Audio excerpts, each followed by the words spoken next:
Today I'm joined by my co-host Anthony DeMarco, where we cover absolutely everything from this week in WWE, including a very controversial rant about Kofi Kingston as WWE Champion. It all starts right now. Welcome to the WWE Podcast, your place for the most passionate wrestling analysis on the web. Just turn Roman heel. What is WWE waiting for? When other wrestling podcasts put you to sleep, you can count on the WWE Podcast to keep you engaged and asking for more. I've been watching wrestling for over 20 years, and that was one of the best matches I've ever seen. This is unlike any other wrestling analysis. So without any further delay, let's get the show started right now. Welcome to your Thursday edition of the WWE Podcast. That means I am joined by a co-host, and today it is Anthony DeMarco, and what a great conversation. And I know they say that every week, but this was a very good conversation.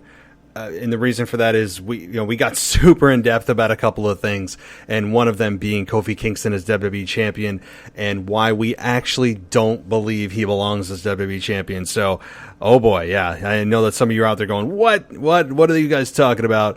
I need to hear this. Well, don't worry, you get to hear it. And we're not just creating controversy to create controversy. These are our true feelings and how we actually feel. We're not scripted, right? So we're not WWE's creative process. We are just shooting from the hip, as Paul Heyman would say, and we certainly get into depth. I think it was about 20 minutes plus just on that specific topic of Kofi Kingston as WWE Champion. So you're not going to want to miss that. We cover everything from Ricochet as number one contender for the United States Championship to Trish and Charlotte, Ziggler versus The Miz and the possibility of Goldberg getting involved, Maria Kanellis as 24/7 champion, Roman's mystery attacker, Brock's beatdown of Seth. I mean, we cover A to Z from this week, and that's what I love about this show. It's my favorite show of the week, and I think you guys will enjoy it too. So, again, guys, though, just a couple of things before the show gets underway, and that is to check out the website, WWEpodcast.com, because on there you guys can see every podcast or hear every podcast and new articles that go up almost daily at this point on various wrestling topics, and also supporting the show. Free way to do it is click on the Support the Show tab, and then if you do shopping on Amazon, start there. You just click on the link on the Amazon banner that's on that page, and you'll go right to Amazon and do your normal shopping. It costs you nothing. There's nothing that's tracked. The only thing that it kicks back to the show is a commission on whatever you normally buy. And that would be a great way to support the show, is to check out the Amazon link on the Support the Show tab. Also, when you have a moment, just shoot me a 5-star rating and review on Apple Podcasts. It really helps out in every single way possible. And also, guys, a new podcast feed is on Red Circle, redcircle.com. I am on there for your listening pleasure. Again, none of the feeds are changing. I'll still be on everywhere that you normally listen, on Spreaker, on Spotify, on Stitcher, on iHeartRadio. But my original feed is actually being moved to Red Circle, and I'm really excited to be partnering with them as they begin their journey and growing into one of the biggest podcast platforms available. So really, really excited to be beginning my relationship with them. So check out Red Circle and subscribe to my feed there. I'd really appreciate that. So, guys, with all that underway and all that out of the way, I should say, here is my conversation with Anthony DeMarco as we just cover everything, and I hope you enjoy it. And if you'd like to throw me some feedback, you can email the show at realwwepodcast@gmail.com or on Twitter at the WWE Podcast if you so choose. So without any further delay, let's get right into the conversation. All right, guys, it is that time of the week. It is Thursday, and that means I have a co-host with me. And this week, Anthony DeMarco joins me. Always a great time, always a good conversation. Again, I have chemistry with all of my co-hosts. That's why I love them all. And this week, Anthony DeMarco joins me, and we have no shortage of things to talk about between Kevin Owens beating Drew McIntyre, Trish and Charlotte, Harley Race, who passed away at 76 years old, Brock beating down Seth. I mean, we're going to get into it all. But at this time, Anthony, I'd like to welcome you back to the show. It's great to have you. Great to be here, Matt. I'm really looking forward to this week. I'm excited to get into it. A lot of positivity, I feel, coming our way, coming the show's way tonight. So, yeah, I can't wait to get into this and dissect everything. Yeah, and you said it. That's kind of a good way to put it, is Yeah, a lot of times I really try my hardest to not just kill the product. It's easy to poke holes in things. It's easy to criticize. And this was a week that I thought was much more positive than usual. And in a week that felt like it progressed a lot of storylines, as we're amazingly only a week away from SummerSlam, as we talked about off the air. SummerSlam feels like it's coming 2 weeks early this year. And they did a lot of good things this week. Of course, not without its flaws and weird things and quirks and pregnant champions and things that are just bizarre. But, of course, it was a week that really, I think, as a whole, had a lot of good and really built a lot of momentum towards SummerSlam. Yeah, I really liked it. You could see that they were trying to go in a different direction. You mentioned on one of your earlier shows this week that it was well noted that Paul Heyman really had a grasp on this Monday Night Raw, and it showed. It was, they starting off Monday Night Raw with the match of just the 24/7 belt. And no matter how you feel about that, it just showed promise that not only did they start the match with something other than Roman Reigns or Shane McMahon, it was something different, but it was also a wrestling match. I remember there was a time where the first thing you would hear when the show started was either Triple H's King of Kings music or Stephanie McMahon's whatever her weird theme song is.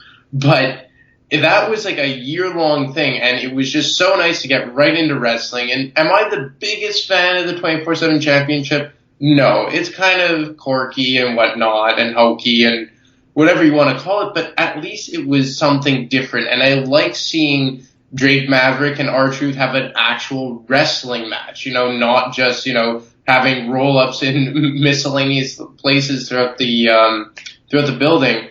And just, the brawl at the end of Raw, even though I have a bit of negativity to get to that, but we'll get to that down the road. But, the brawl at the end of Raw, the big beatdown of Brock, it just seemed like it was kind of like we went through a time warp, and it was just a show that was constructed almost 10, 15 years ago. It did. It just felt different because we don't always need that 20-minute promo to open Raw that's going to end up in somebody interrupting, which ends up in a match that's the main event. It doesn't always have to be that formula. It's a formula that has worked, but the problem is that it's so predictable that on a show called Raw, and I've mentioned this before, when you have a show called Raw, Raw has felt anything but uncut and raw. It has felt very polished, very controlled, very contrived, very too perfect, too constructed, too much of a structure. And when you have something like this, as minute as it may be, it sends the message that, hey, we hear you. Let's change things up. It may not be something drastic. It could be something as simple as what they did this week, starting off with a wrestling match on a wrestling show. Yeah, and that's exactly it. And it felt like the ball just got rolling from there, which I really liked. And it just translated into match after match, and it just felt like it flowed perfectly. Like you had little backstage segments here and there, but one match the other flowed. Like even the gauntlet match. And the one, let's say, a bit of criticism I'll have is that although I liked all the matches and for the most part I liked all the segments, they still the story behind it doesn't really make too much sense. I didn't really get how, how each of these competitors qualified for the gauntlet match, but I still liked it. It was different. I liked all the wrestlers competing besides Sami Zayn, who's just becoming a jobber very quickly, but we'll let that one go for now. But everything just felt to roll. It felt natural. It felt, like you said, like an actual wrestling show. And the matches were entertaining. The segment with Brock Lesnar was just almost like a time warp because we never see stuff like that anymore. And even the brawl at the end of Raw, which I wouldn't have closed the show with that, but we do know that Roman Reigns has to end the show as he did on SmackDown. But again, in a nutshell, I like that brawl too. But yeah, it just seemed so natural and just, it didn't, nothing of the show felt forced. And that's what I liked about it. I mean, there's something to be said for a wrestling show having wrestling on it, and it's crazy to say something like that, but we have been so accustomed and educated by years and years and years of WWE using the same formula on their shows of, it seems 60 or 70% promos and backstage skits and and terrible attempts at comedy, and less focus on the wrestling, because I feel at times that WWE has tried to run from their own identity of being a wrestling company, but they are a wrestling company whether they want to be or not, or try to dress it up that they're not. They are a wrestling company that provides entertainment through wrestling, and they will run from that, and they will go to the grave. Vince McMahon will go to the grave saying we're not a wrestling company, but they are, whether they want to say it or not, and they are. And when they just embrace the fact that fans are here to watch wrestling, and the show's reaction and feedback from fans then reflects that positivity, you did something right. Yes, ratings dropped 25% from the previous week when they had the Raw reunion. But can that really be an accurate view or an accurate representation of wrestling being a focal point of the show to the right ratings dropping 25%? No, you can't, because clearly the star power from the Raw reunion it's an unfair way to assess a drop by saying, oh well, it's because of the wrestling. There's not enough entertainment. There's not enough of the entertainment in the sports entertainment, which is nonsense, of course. So I love the show. Like you said, it flowed very nicely. It flowed in a way that felt like, hey, I want to be told a story with your actions in the ring, listening to commentary, rather than backstage and 20-minute promos and things like that. So what I want to start off with, because I think it's probably the biggest talking point coming out of Raw, is, of course, the Brock Lesnar beatdown of Seth Rollins. And my quick overview of it, and then I'll toss the mic to you, is I thought it was, again, a throwback. That's a good way to put it. It felt uncomfortable, which was what it was supposed to be. And being uncomfortable watching something makes it memorable. It made me go, oh my God, Seth feels like he could actually be injured. I can't remember the last time somebody used a chair in that way of setting it up, seating it, and then having somebody be thrown on the brim of the seat. I mean, it's high risk. And I mean, from everything I'm reading, Seth isn't actually injured. Of course, he'll come out with taped ribs and all that kind of thing.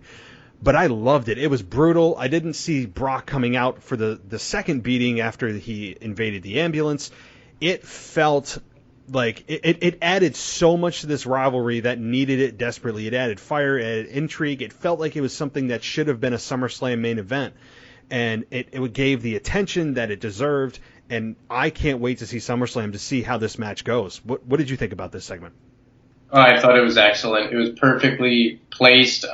From the fact that he interrupted an A+ match again, like Seth and Dolph always do, to the other point that he was unadvertised. I loved how Heyman was pleading with him to stop. It made it feel real. I liked how the assault was almost never ending. You touched on it on one of your shows earlier this week, reviewing Raw, where you said how the ambulance didn't just drive off, Brock was waiting for him, and that F5 on the stretcher, man, that looked like it really hurt. And I think this rivalry needed it because, okay, yeah, we had got the cash in and everything, but the last time we had saw these guys, they had just stared at each other from up and down the ramp after Seth had won the number one contenders match. So it also begs the question of Brock, this was an unprovoked attack by Brock. It wasn't like Seth had got the better of them the last time that they saw each other. And that's what I liked about it, because it was so unexpected. After Seth, beat him at Mania and low blowed him and hit him with the curb stomp, we knew Brock was going to be seeking revenge, but Brock was the last one to get the one up on Seth here. Sorry, Steph is my girlfriend. That's excusable then. Yeah, exactly. So yeah, Brock was the last one to get the one up on Seth. So Brock didn't have a score to settle here. And that's why it came out of such left field. He just hates Seth Rollins and he wants to show how dominant he is. And he just beat the explicitive out of him.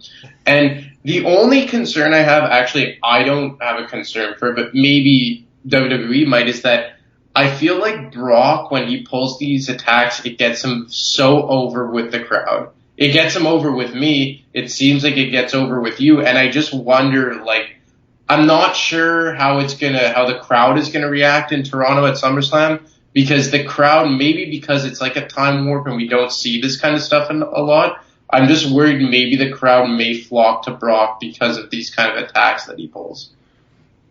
I mean, that's a very good point. I mean, it's interesting too because how long were we all saying, oh my God, we're all just tired of Brock. Oh my God, Brock's back again. And we were getting tired of the same old act. And for weeks and weeks and weeks and months even, we were saying Brock needs to change up his act. He needs to do something different. It's the same thing that Brock does. He comes out, he stands there, he makes his little smirks, he does his bounce, he does his Brock party, and Paul Heyman cuts a promo. I mean, that's essentially the formula of Brock Lesnar for months now. And I've been saying he needs to do something different. He needs to get physical. Maybe have a match on Raw for the first time since he came back in 2012. And while it wasn't a match, I'm fine with it because it made Brock's appearance impactful. You will remember this. It progressed the storyline with Seth and Brock about 6 steps ahead from when Raw began.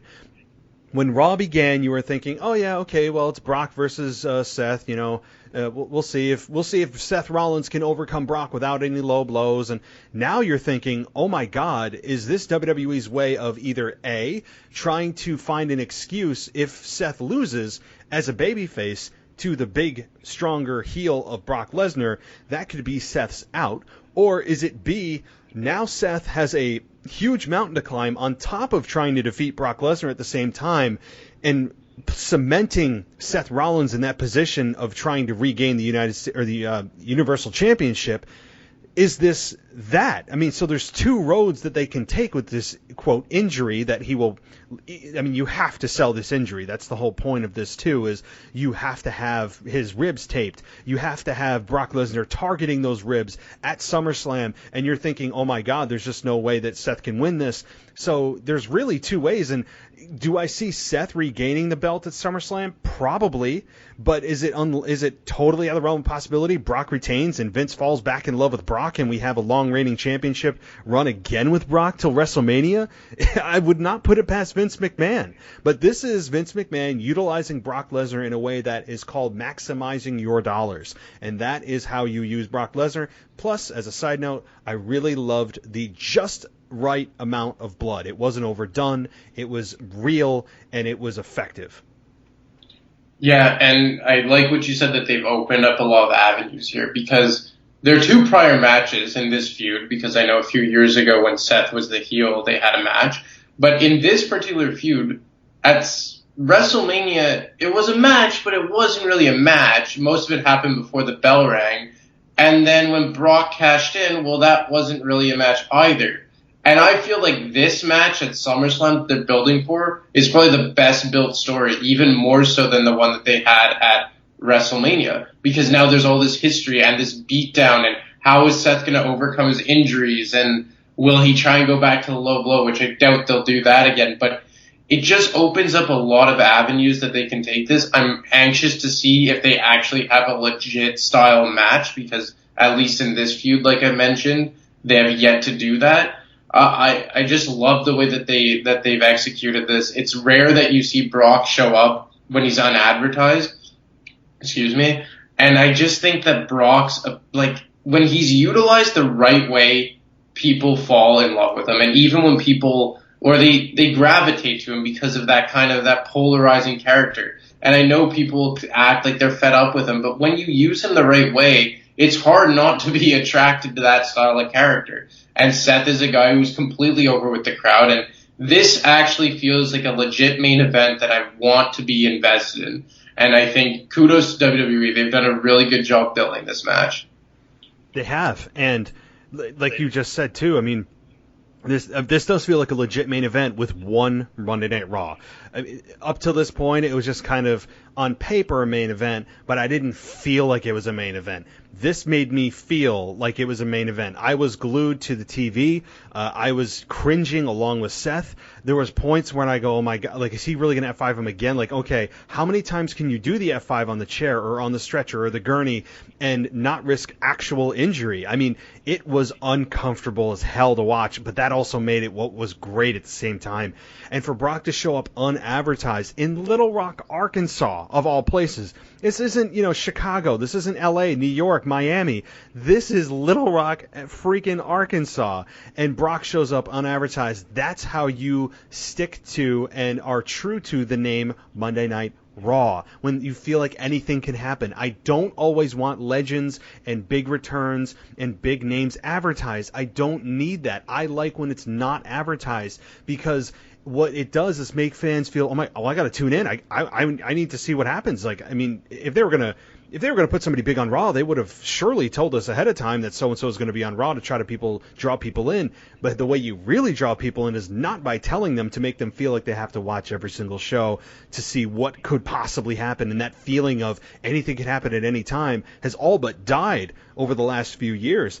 And so Brock to show up and advertise, love that. I love the way Brock was used. I love the uncomfortability of the beatdown that we haven't seen in I don't even know how long. I love the use of the blood, just the right amount. It certainly teetered on TV PG/TV PG-13. They certainly are starting to stretch what TV PG is defined as, and I'm totally cool with that. I don't need these soft matches that are just, the flip-flops and all that kind of stuff. And I know Ricochet is the embodiment of that, but I enjoy straight-out violence every once in a while. And the last point I'll make about that is Brock Lesnar, as you just said, is a legitimate badass and a guy that the crowd could turn to support at any given moment, particularly in Toronto, because he is a guy that doesn't need to cheat to win. He is got all the actual real credentials of being a true badass that people love to see. And he's the biggest star WWE has. So does WWE need to be careful a little bit? Maybe. I think they do. I don't think it's a foregone conclusion Brock Lesnar gets cheered, but it's a possibility. WWE needs to be careful here how he's portrayed moving forward.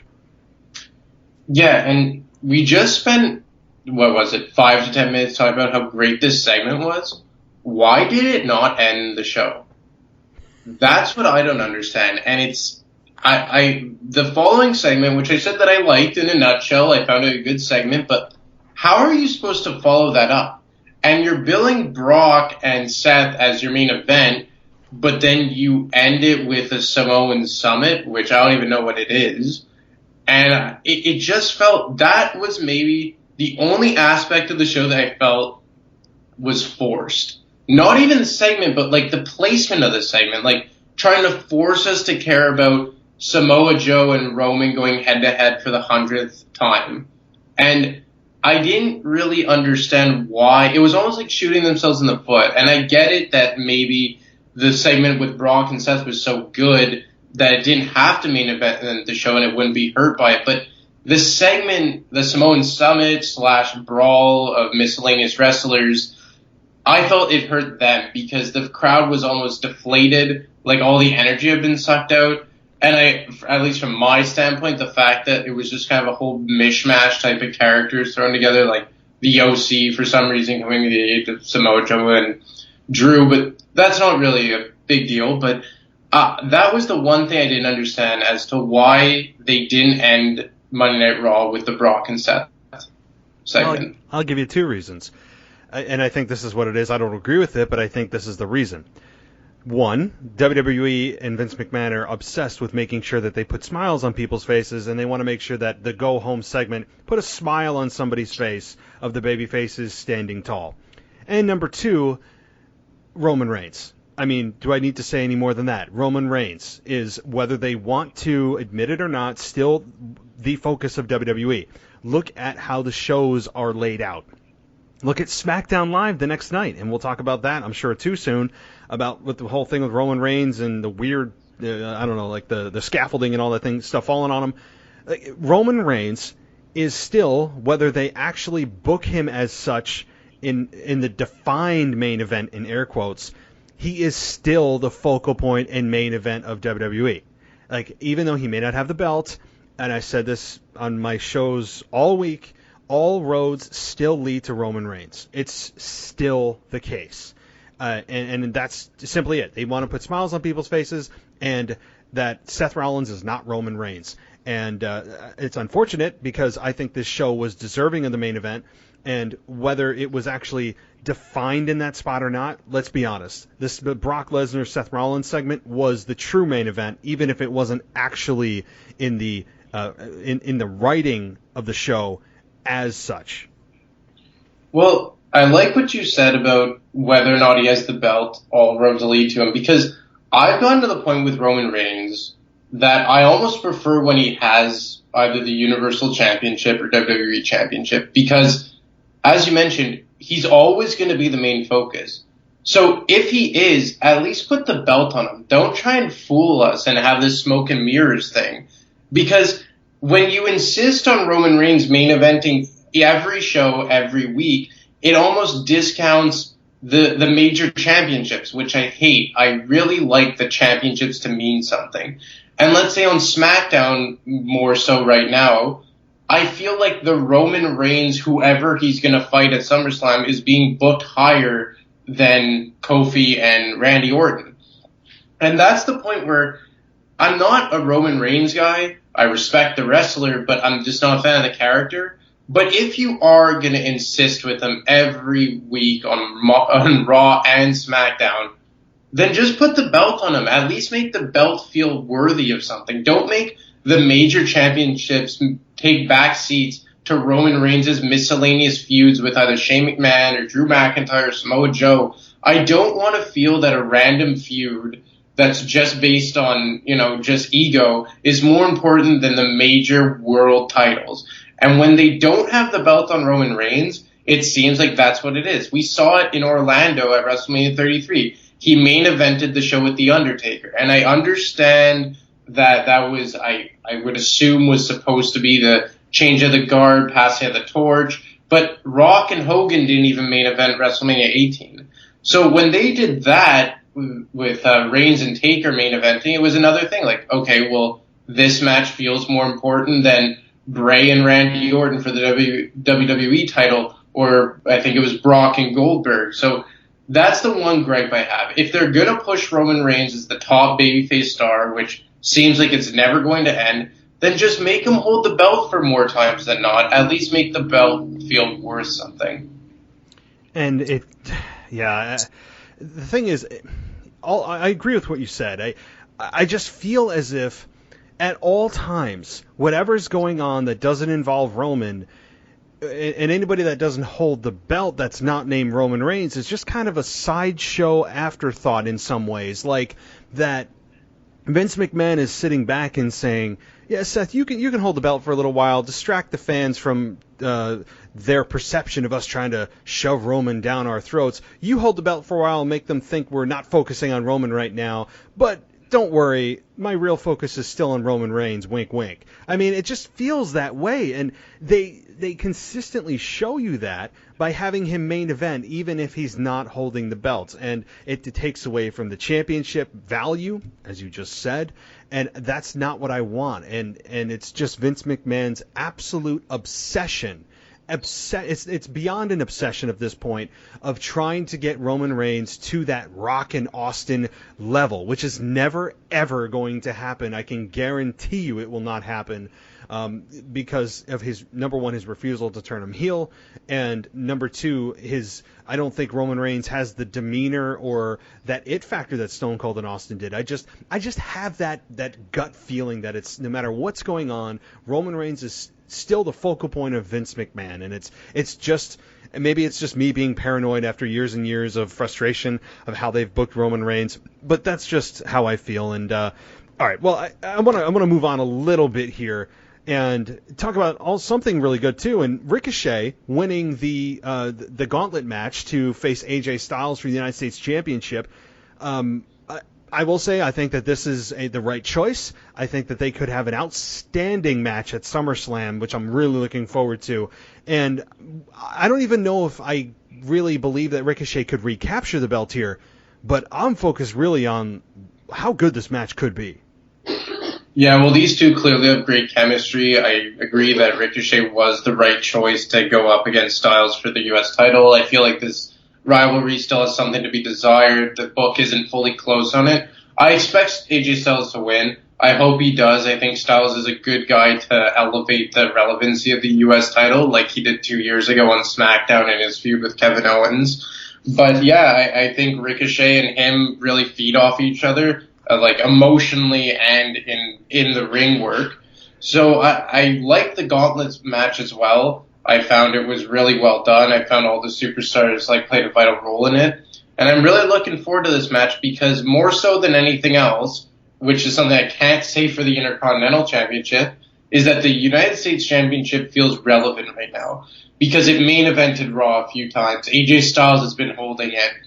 They had a 5-man gauntlet match that had some pretty significant names in it to see who would be the number one contender. They're really pushing the United States Championship to mean something. And I think that a lot has to do with Ricochet being, as you mentioned, the embodiment of kind of like that new style of wrestling. And AJ Styles, who everyone just seems to love. And their styles, no puns intended, in the ring mesh really well. I'm looking forward to it.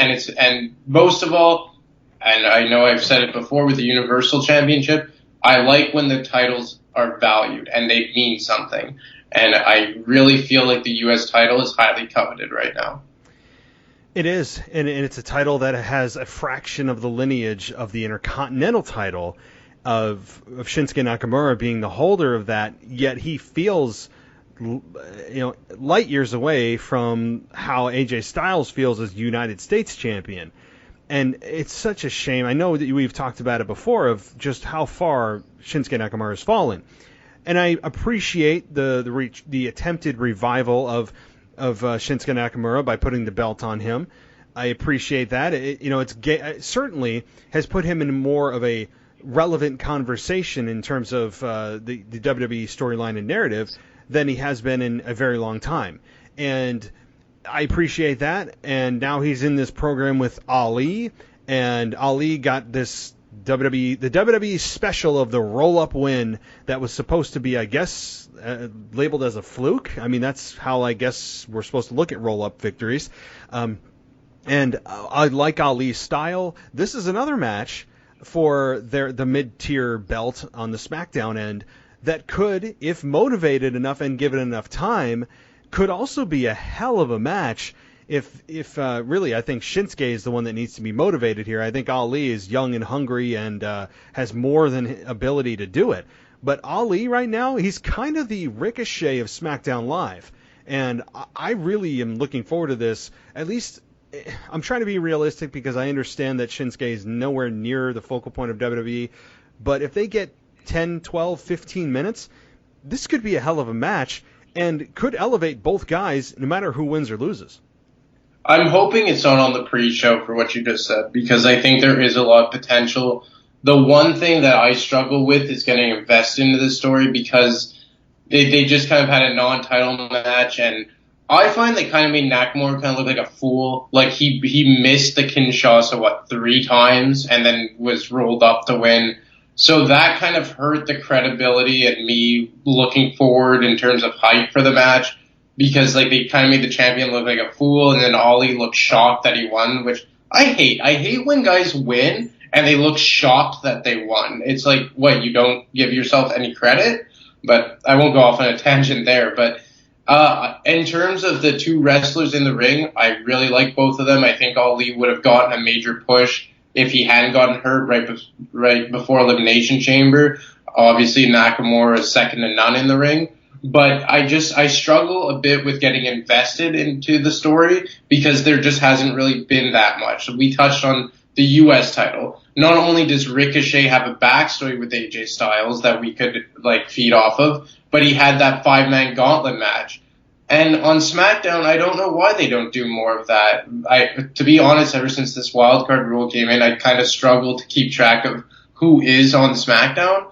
But let's just say there were concrete guys that are there. They could have used maybe a fatal 4-way elimination or a 5-man gauntlet match just to show the path that the challenger got to. Not that he avoided 3 Kinshasas and had a roll-up win that he shocked himself into doing. But although I'm struggling to look forward to the match because the story is lacking, I think that once these 2 are in the match, they'll tell a great story inside the ring.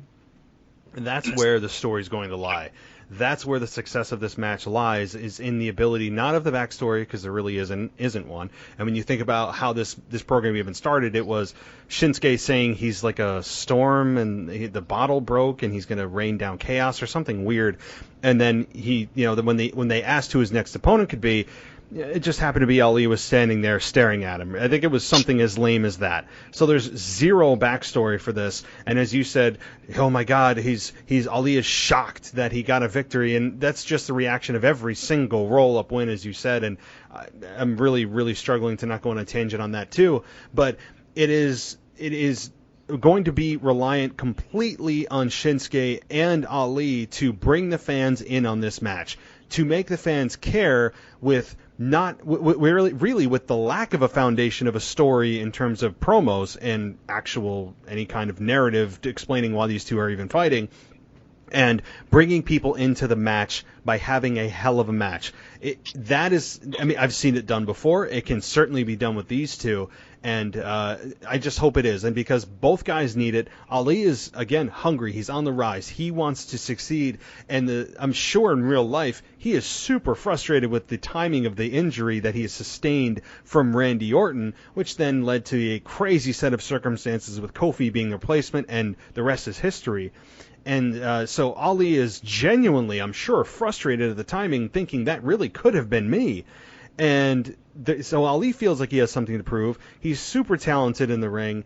Do I see this as a long-term program? I don't. I still think that Shinsuke is probably going to retain, but it's at least a little glimmer of hope for Shinsuke, who has been in just the abyss of irrelevancy since really he aligned himself with Rusev, who's also kind of MIA as well. So it's at least something for Shinsuke, a guy that came in with so much potential, so much anticipation, and fell off a cliff. And at least he's starting to climb back up that cliff right now.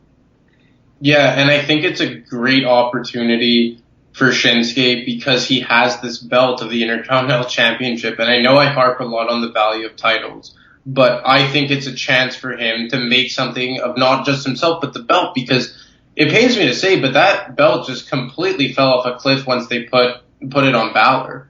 And maybe now Shinsuke can breathe new life into it. I hope he has a long, extended run with it. I like that he's been on television more, because it seemed that when Balor had it, he was never on TV. But yeah, Shinsuke, there's just so much untapped potential there in terms of character development. He was in that WWE title picture for like the first calendar year he was on the roster. He started with Jinder Mahal, which I hated that run, but I won't go on there. But he had that feud with Jinder Mahal as the babyface. Then he had the match with AJ Styles where he turned heel, and that followed with a sequence of matches. And then as soon as he aligned himself with the Rusev, like you said, he fell off the cliff fell off a cliff. But this is a good opportunity for Shinsuke to reinvent himself with a very, prestigious title at around his waist. So I think it's just a great opportunity. But again, the WWE management can't bury him on a pre-show or just with miscellaneous feuds. Make them feuds mean something. I understand that the story will be told in the ring with these two, but maybe extend it on to Night of Champions or Clash of Champions, whatever it's called now, or make people actually want to hunt him down. Make people want that Intercontinental Championship and make him defend it. You have a great superstar. You have a prestigious championship. Make it work. It's all in the palm of their hands now. It is, and I think the point that you made of making this belt, reminding people, really is probably a better way to put it, reminding people of the value of this belt may help Shinsuke. I'm of the belief of not the belts making the wrestler, but the wrestler making the belts. In this case, you got to do what you got to do, and if you want to elevate both, the wrestlers and the belt itself, maybe you do a quick video package of the history and lineage of the Intercontinental Championship, what it's meant to former stars. They've ran this kind of thing before. Remind the audience, re-educate the audience as to what this belt means. Like Stone Cold has held it, The Rock has held it. I mean, you go up and down the list. Name a star that has not held that Intercontinental Championship. And it just, it's probably, you could argue, the most prestigious belt in WWE. I mean, yes, there's the WWE title, but there is a lot of lineage, and when you think about the guys that have held it and what it meant back in the day when it felt like it was a belt that was worth fighting for, and it felt almost as equivalent to the top belt. Man, I mean, you could do a lot right now with re-educating the audience of what this belt means. And if Shinsuke is able to capture some of that lineage and feed off of it and use it, and having the commentary team also remind the audience at home as to what this means and who's held it, I think it could do wonders for Shinsuke, for his opponents, whether it is Ali for the next couple months or it's, Wrestler X, whoever it may be. I think we need to lean on the lineage of the belt and remind people of where it came from. Well, look no further than The Miz, and he was holding that belt off and on for, 2 or 3 years, and all he ever did was blab about the lineage of it and how prestigious and how he's making it relevant again. And you know what he did? He really, really did, and it made it feel important. And like a few times that it swapped back and forth from Raw to SmackDown, but he really made an effort to keep it relevant. Or Dean Ambrose carried it for a bit, and it felt really important. And, it's not out of the realm to just go back to the well in that respect, because The Miz did and it worked. Maybe it takes The Miz getting back into the title scene. I'm not quite sure what the exact recipe is, but you have a great superstar in Shinsuke. The belt's history is at your fingertips that you can get whenever you want it to maybe remind people, like you mentioned.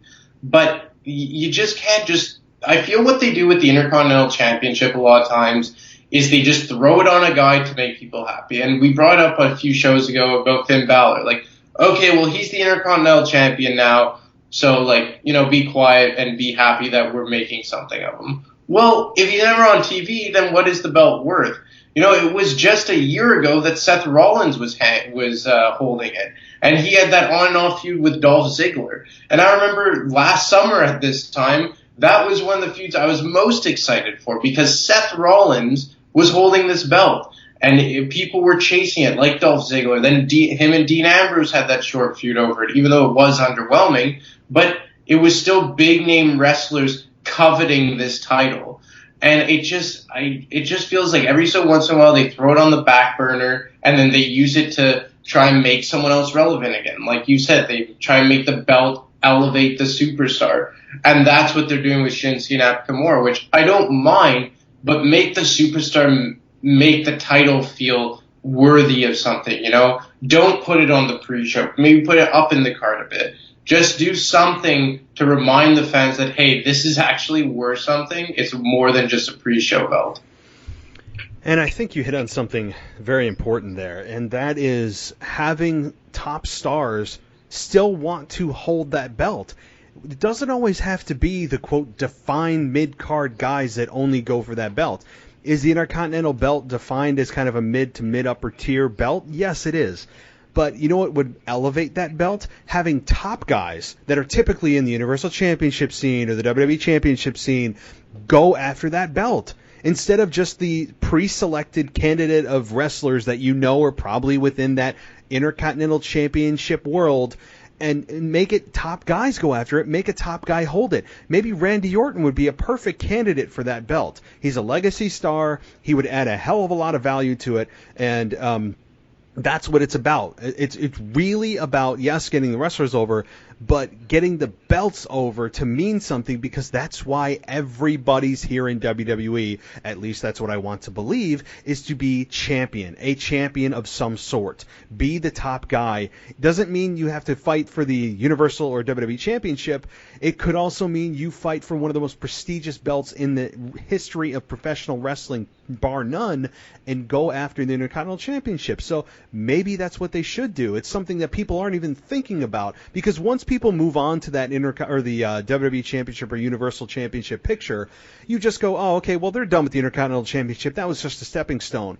You need to bring back the top stars to maybe hold that belt for 6-8 months.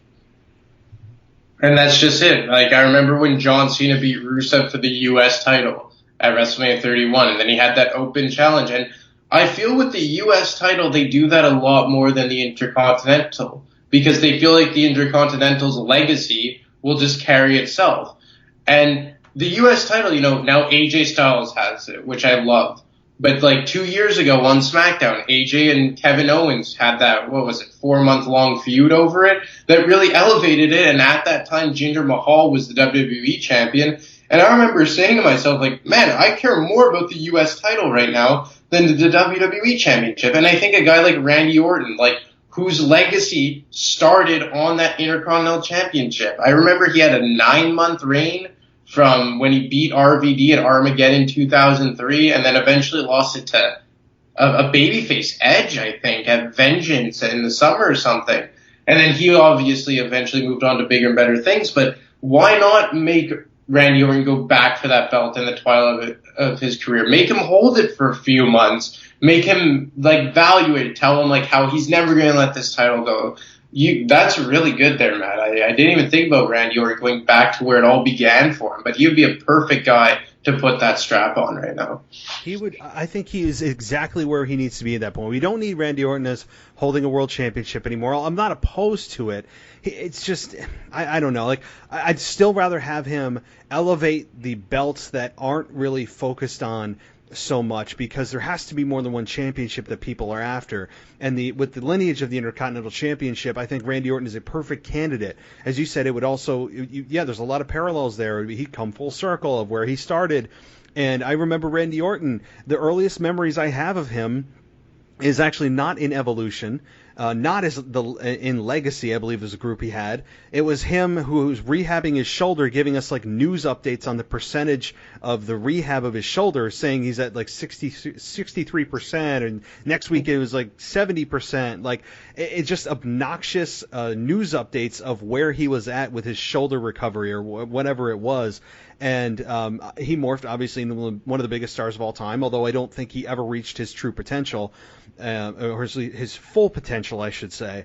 So Randy Orton as Intercontinental Champion, hell yes. Bring him, or let him grab the belt. He could very well be the next opponent for Shinsuke. I understand Randy Orton is booked as a heel right now, and Shinsuke's a heel, but Randy Orton with the RKO could turn babyface at any given moment. I mean, Randy Orton could be the most vicious heel, but when you hear the RKO and see the RKO, people pop. I don't care what he's doing or what he's trying to be. So that, to me, that's just where it should be, and I would love Randy Orton as Intercontinental Champion because, as you said too, look what John Cena did with the United States Championship. He brought it from obscurity to making it feel like the most important belt in WWE. It was a hell of a way with the Open Challenge to elevate it. I loved that with every single week. And some people would say, oh, well, that United States Championship is above John Cena. The Intercontinental Championship is above Randy Orton. And what you say to that is, you need to elevate championships. It's not about the guy bringing himself down. It's about bringing the belt up. So that's my take on the mid-tier belts. Well, I've always just loved mid-tier belts because I guess when I was growing up, and I'm sure you were the same, they were always that's what the stars went to as well. And like you had mentioned, it wasn't always just the mid-tier guys. I remember when Triple H in 2001, so he had still had a few world titles under his belt by this point, had the Intercontinental Championship. And he had it when he aligned with Austin as the two-man power trip. But they were both carrying each of those two belts, and Triple H valued that Intercontinental Championship. And then, like I said, Randy Orton had it. Edge had it. All these guys had it. And, it doesn't always have to be the up-and-comers that win. Let's say Ricochet. It can go to an AJ Styles. And if you haven't noticed, I'm kind of meshing the U.S. title and Intercontinental Championship in together right now. But because they are kind of parallel, if you will. But you can't always just give it to the up-and-coming guy, like new wrestler X, to try and make him feel like something. Like you said, make the wrestler, make the belt feel something. I don't know, because I look at a guy, let's say Aleister Black, who would be a prime example to be the new number one contender to the Intercontinental Championship eventually, which I agree. I think that would be great eventually. But if you had it around the waist of Randy Orton for, let's say, 5 or 6 months, beating wrestler after wrestler and challenger after challenger in high-profile matches that weren't just thrown in on the pre-show of SummerSlam a week before the show was booked, maybe it would make a difference when Aleister Black won. Like, back to Randy Orton, when he beat Rob Van Dam for the Intercontinental Championship at Armageddon 2003, like, RVD was an established star all from ECW and even in WWE at that time. So when Randy Orton beat him, it felt like he had actually accomplished something. It wasn't just from, I don't know, Bobby Roode losing it to Jinder Mahal at WrestleMania a few years ago. Like, okay, like, it means something, but does it really? Or, Rusev beating Cesaro for it. Like, make it feel important. Make me invested into it. Make me say, like, wow, if AJ Styles is really coveting this U.S. title, I should care about it too. And that's the way I see it. Yeah, I don't want it to feel like a prop. It feels like a prop. It feels like just kind of guys using the belt to say, hey, yeah, I'm an up-and-coming star that WWE has pre-selected, and my next step is the United States or the WWE Championship. What about making, again, it needs to be a destination and not just a stepping stone. And that's the problem with these belts. You already in your mind know who you think could be the next United States or Intercontinental Champion. Like, you have those certain guys that WWE is probably looking at to use as the next Intercontinental United States Champion, so that it's a stepping stone to the ultimate destination of being the top guy as Universal Champion or whatever. It needs to be defined as a destination, and that's the problem. It's not. It's used as a prop, as you said, sometimes for creative or management to use as an out of saying, here, now, we gave your guy, the guy that you wanted, a championship, so be quiet. You kind of got what you wanted. Here's a bone. And, and look what they did with Daniel Bryan at WrestleMania 31 when he won the Intercontinental Championship, and the fans wanted him in the World Championship picture. And he ended up having to relinquish that belt, obviously, due to injury as well. But it's just the fact that it's used as a consolation prize by WWE and as a stepping stone instead of a ultimate destination of a wrestler coming in and saying, I want to be Intercontinental Champion. I remember watching WWE growing up and WWF and remembering the guys that I idolized going after an Intercontinental Champion and what it meant to them. That's what it means to me, and that's what we're not getting. Well, it is such a consolation prize, and we can just use the U.S. title before it went on to AJ Styles. As you were talking there, Samoa Joe popped into my head. And I'm struggling to remember who he beat for the U.S. title before he dropped it to Rey Mysterio. And I really am drawing a blank because that belt has changed so many times over the last 2 years that I've lost count. Like, Randy Orton held it for, I think, 3 weeks before he dropped it in the Fatal 4-Way match at WrestleMania.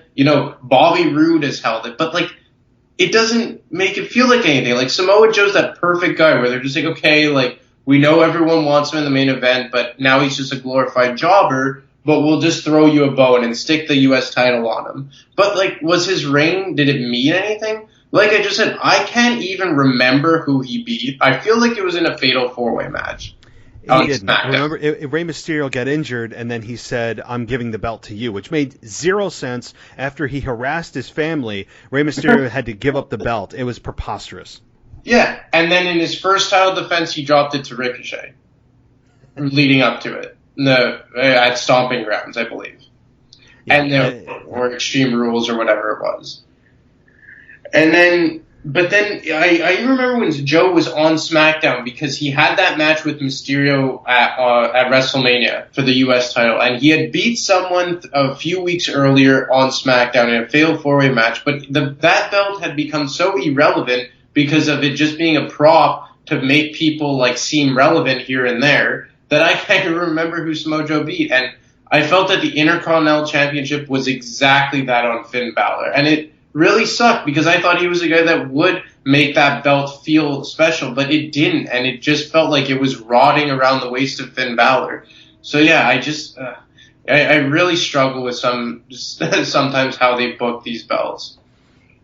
Well, both belts certainly need help. The Intercontinental Championship more so, as the United States Championship lies around the waist of AJ Styles, who I think is going to be a great United States champion, and I hope holds the belt for I wouldn't care if it was a 6-month run or more. I think that could do wonders for him and his OC, the original clique or the original clan or the original club. I don't even know anymore, but I think that they could do wonders for both. The Intercontinental Championship needs to be resurrected from the dead. I mean, yes, it's around Shinsuke, and that makes Shinsuke a little more relevant than he was with Rusev. But right now, I think it needs to be around the waist of a star, and Randy Orton, to me, is a perfect candidate. I understand he's with Kofi Kingston right now and that whole feud, and I'm going to get into that in a minute, but I think it needs to be around the waist of Randy Orton at this point in his career. So, but moving on to Randy Orton and Kofi, what are your thoughts on this before I get into it? Well, I really do like it because I've gone on record in saying that I feel like Kofi's run, he's been kind of having pretend challengers. And I remember last time I was on this show, it felt like his feuds with Kevin Owens and Dolph Ziggler and Samoa Joe were kind of rinse and repeat. They attack him from behind. They have a one-and-done match with him, which they lose. In Dolph's case, he had 2. But they lose in quick fashion, and Kofi moves on to the next thing. Randy, it's a bit different. Because Kevin and Dolph held world titles. Kevin held the Universal and Dolph held the World Heavyweight, but neither of them have ever held the WWE Championship. As we just mentioned, Samoa Joe, he's only held the United States Championship. Now you get Randy Orton, who's a first ballot Hall of Famer, 13-time world champion, Grand Slam champion, has been part of 2 major factions. He is a legacy star. Everyone knows Randy Orton. So this is a chance for WWE to really cement Kofi as a legitimate champion and not just a placeholder champion. I think it was the right guy. It's the right person to give Kofi's reign legitimacy, that he's not just that he's not always just going toe to toe with pretenders, like good wrestlers, but none of them that have a sure legacy of world titles. This guy, Randy Orton, you can't get a wrestler with much more championship history than him, unless we were going maybe John Cena, who's not even a full-time wrestler anymore. So I think this was the perfect guy for Kofi Kingston. I think that it's going to be a great match. I think I heard on one of your shows that they are good friends in real life. So I think we'll get the all out of Randy Orton in this. I think it's the perfect stage for them, SummerSlam, which I'm happy that they're treating it as one of the best, the top 4 pay-per-views of the year, which oftentimes I feel like they don't really truly treat it like that. So I think the stage is perfect. I think the challenger in Randy Orton is perfect. And I think it's a chance for Kofi to finally feel like a true non-placeholder champion. This is the point that Kofi Kingston, as you said, stamps his name in the annals of a true WWE champion. I mean, you are right. It is Kofi's time to say, yeah, I've defended my belt a few times, but this is where I really put my stake in the ground and my flag in the ground and say, I'm really here. I will be shocked if Randy Orton wins. What scares me is that Vince McMahon likes to take the bookings that all the fans go, oh, that's a lock, and screw with them. And so does it scare me that Randy Orton could win? Yeah, a little bit, just because of the fact that Vince McMahon likes to swerve the fans sometimes that think they're all smart marks and know the business. That scares me. But the right thing to do is to not be childish and to actually let Kofi keep the belt. I know that it's not really a prediction show, but this one seems to be a no-brainer. It seems to be Kofi Kingston retaining here in a very hard-fought match, hopefully going over clean and having this program be over, and maybe my prediction of Randy going to the Intercontinental Championship picture comes to fruition. I don't know. But Randy Orton and Kofi Kingston could have a very good match if both guys are motivated and given enough time. They certainly have, nearly 30 years of experience between the two. They are ring generals. They could put on a classic if all the circumstances and all the elements come together at the right time. I would say, just kind of on a preconceived notion, that out of 5 stars, they can easily do 3.5 to 4. 5 is very, very difficult to do, even if Randy Orton is super motivated. But I see Kofi coming out as champion. I just don't see another way right now for WWE and their path to take. But the looming dark horse is Vince McMahon and his ego of trying to make sure the fans are swerved and everything is not so, quote, predictable. But it's not always wrong to be predictable if it's the right thing to do. Well, there's a part of me that maybe just that evil devil on one of my shoulders that I really do want Randy Orton to win. I've always been a huge Randy Orton fan, maybe because he was almost like the face that I remember when the Ruthless Aggression era really kind of rode off into the sunset. Him and Cena were kind of like the lasting faces of that before he switched to the PG era. So he's kind of like a nostalgia act for me. But at the end of the day, when you think about it, you are right. There's no rational way to justify Randy Orton winning here, because it would just kill Kofi Kingston's reign. And I'm very adamant when I say that to date, I don't feel like he's had a true reign as champion, because like I mentioned, although I love all of his challengers individually, none of them have that, oomph that Randy Orton carries. Like that star power he carries, like the legacy, again, no pun intended, that he carries. Like Randy Orton is one of the biggest stars of the last 10 to 15 years in wrestling. And if Kofi wins and beats him, his legacy will finally get cemented. But if he loses, he'll just be a forgotten champion like Jinder Mahal was. And, like so many champions who have come and gone that we kind of forget that they were WWE champions. But I just, like I said, there's a part of me, I would say the kid in me almost wants Randy Orton to win.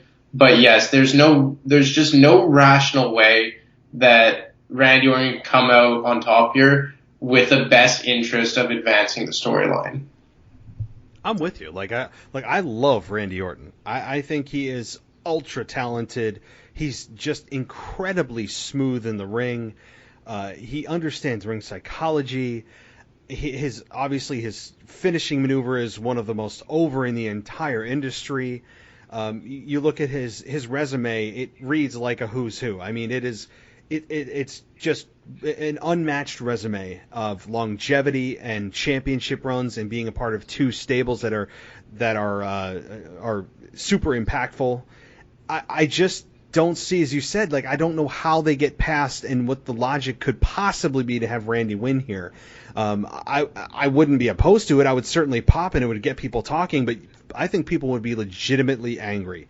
I think it would be an angry response, not to Randy, but an angry response to the company and their direction of taking the belt off of Kofi, because it would be, so Kofi doesn't get a victory over a real star. You guys gave us a couple of faux wins to get us excited, but when it came down to it and the chips were down, he doesn't quite stack up to Randy Orton level. And the message would be sent loud and clear, and I think people would lose their minds, and Twitter would blow up, and the company would receive backlash. I actually think people would be legitimately angry.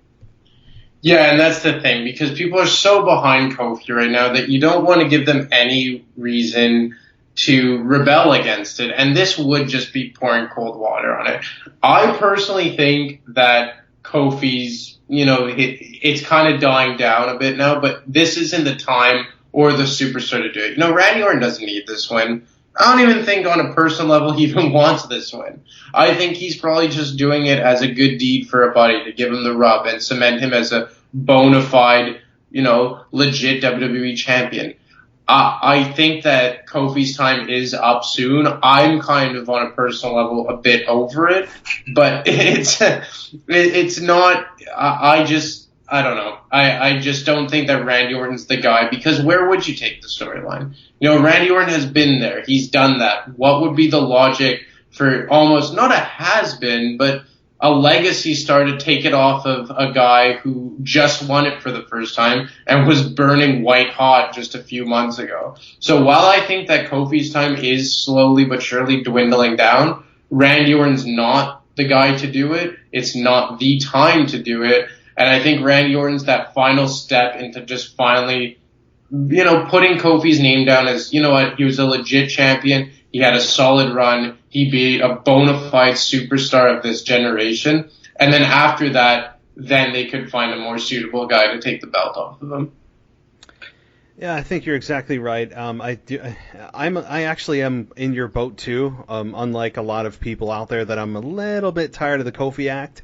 I'll say it is hard, very hard, to take an 11-year career and erase all of the preconceived notions that we have about what Kofi Kingston is and where he is on the card and where he belongs and where he's been defined to just instantly switch to thinking that, yeah, this guy's a main eventer.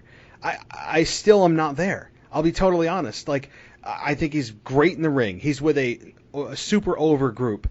But I still, maybe it's just after 11 years of being told of where Kofi Kingston is defined as and where his little niche is, that him as a WWE champion, I'm being told that he can hang with any of them and beat the best of them and beat Daniel Bryan at WrestleMania. It's still a little hard for me to take in. Not that I don't think he's a good champion, not that I don't support him as champion. It's just hard to erase 11 years in 4 months. And I'm having trouble. So as you said, am I getting a little tired of the Kofi act? Yeah, a little bit.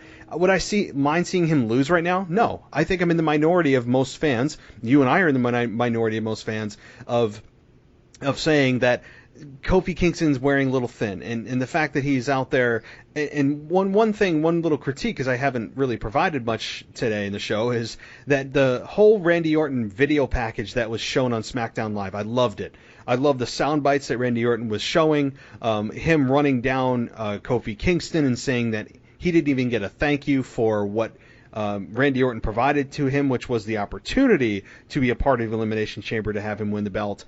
And then Kofi Kingston immediately is shown after backstage, and Big E just smiling and laughing and throwing pancakes.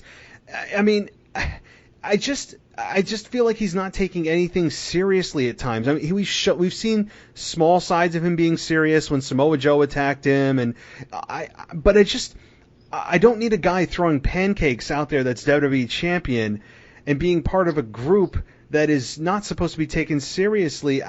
I don't know. I'm having a little bit of trouble just feeling that Kofi Kingston is a true WWE champion, not just a transitional champion in my mind. Well, you know what? Since we've opened this can of worms, I'm just going to dump them all out.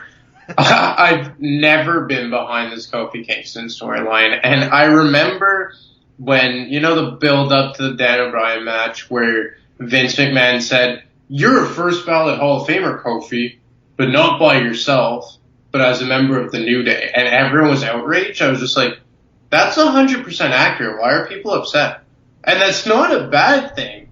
But it just felt, I don't really get how this whole Kofi Mania thing started. It kind of felt like Daniel Bryan 2.0. Maybe that's why I was just like, okay, like I'm not really into this, especially the fact that Daniel Bryan was the champion. It just, I don't know. Like you said, how am I supposed to put everything, even the fact that he was Jamaican when he started, even that I remember. And I'm sorry, but there's always been something about Kofi that just outside of what he does in the ring, because what he does inside the squared circle, you cannot critique him. He is amazing, ring general, second to none. But even as a member of the New Day, I've always said that the New Day could survive without Kofi, but the other two are quintessential. And there's just something about Kofi that I don't gravitate to.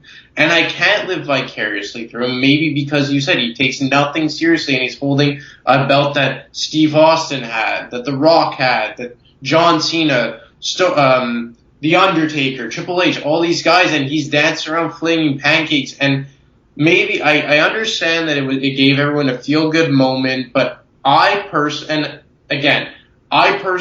did not like it from the beginning. I've been hoping every challenger would take the belt off of him, even though I know that they would give him a solid run. But I can't I don't know. I find, and it was the same thing when Jinder Mahal won the title. That was one that I was so upset about. But I don't understand how we are supposed to just forget. And I know Vince McMahon is notorious for thinking that the fans have short-term memory loss or whatever it is. But I don't know. I can't get behind someone who's been at best a high mid-card guy for the entirety of his career, which has been a decade long. So I've been ready for Kofi to lose it ever since he got it. Well, since we're going down this rabbit hole, let's go a little further. Because there's some layers here. And you mentioned it. What I feel like when I see Kofi, I think we're in agreement. His in-ring performance, his in-ring prowess, his in-ring athleticism, his just timing, all of that. You can't take that away from Kofi. He is extremely good in the ring. He can work with anybody. He can make anybody look good. That's not the issue. The issue is that every time I see Kofi Kingston as WWE Champion, I am struggling with myself to try to be in total support of this and going, yeah, this feels right. I still, and people may say, oh, it's because he's black. No, it's not. And the thing is, there is a race element to this, though, that cannot be overlooked, and it's uncomfortable for people to talk about. But the race element here is as follows. WWE has not had a great history of promoting black champions or even having a black stable together and not either highlighting black stereotypes or, look at Crime Time, for God's sakes. I mean, some of the things WWE has done with their black athletes has not been good. I mean, let's just be honest. So to have them be in a position where fans are in support of a black athlete that has been with them for a long time and give him the belt, it's good for PR to do that. Now, did they do it just because he's black? No, I'm not saying that. But I am saying is that is certainly a big benefit side effect to him being WWE Champion and having WWE go, look how diverse we are. Our top guys are African American. We haven't had this in almost forever or almost never. It's good for their public relations. They're a publicly traded company. There is a race element to this that, hey, look at us. Look what we're doing. Am I saying that, again, this is not the only reason he's champion, but it certainly helps. But I'm just struggling, and I'm not looking at that, though. I don't care what color his skin is. Personally, I'm telling you the corporate view that whether they admit it or not is a part of the equation. My personal view on him, though, when I see him, I struggle to look at him and go, yeah, this is awesome that he's champion. I can't. It's hard. I said I support him as champion, and I stick by that. But it's not like I would boo him. I just feel after 11 years of all of a sudden, Popeye found his spinach and he can beat anybody because he's WWE Champion and that he is a babyface that people are behind. So if it's one-on-one against any heel, he can win. I have a very hard time every week seeing him out there throwing pancakes and me taking the belt seriously while he's not. So there. I mean, let's see if we can keep going down the rabbit hole. Oh my God. We could do this all night because for me it was even how it was built, the story. Because he was only booked at Elimination Chamber because of the injury to Ali. And then he put on a great performance like he always does in the ring.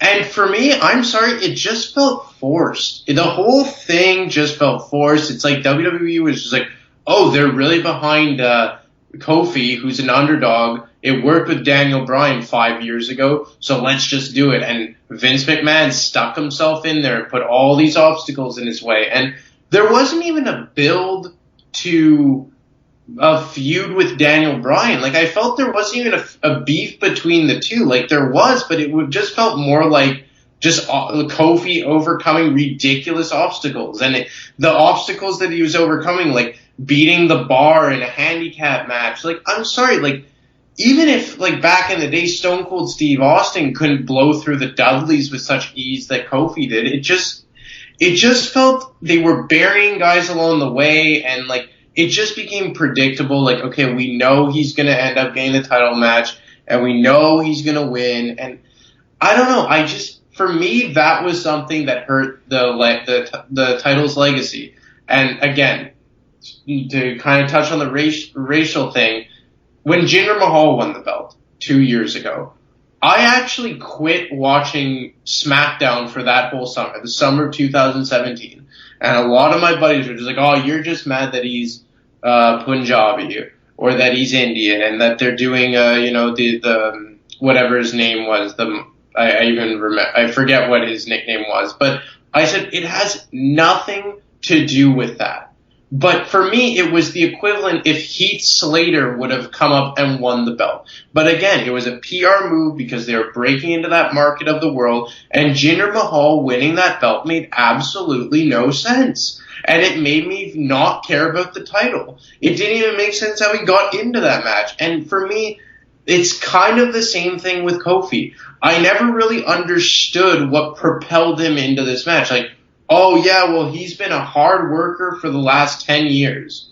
Okay, so has Dolph Ziggler, which was fine because they went down that angle. But there's been so many wrestlers like this who have been hard workers and been with the company, but they were, rightfully so, never in that main event picture. Like Shelton Benjamin was one of them. He just never had it, and that's okay. But Kofi, it just kind of felt like a cheap way to get over with the fans, in my view. And you know what? I guess they did a good job because, like we said, we're in the minority with this. But when I see him coming out there flinging pancakes, honestly, there's a part of me that just wants to see a legitimate badass heel like Triple H with Evolution coming out and just beating him down and taking that belt away from him. And that's not a way that I should feel with a babyface, but that's how I feel. Like, I want Randy Orton to just beat him down and show him what an actual, true, legitimate champion is. And again, I respect Kofi in the ring, and I like him as a wrestler, and I like him in that mid-card, and I like him with the New Day, but I don't know. I feel like it's hurt the New Day's rep being affiliated with the WWE Championship, and I feel like the WWE Championship has really taken a backseat to feuds like Roman Reigns and Shane McMahon and what have you.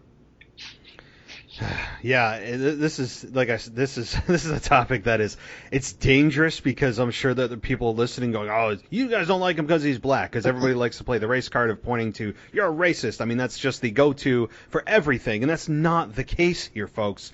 The case here is that we have a champion.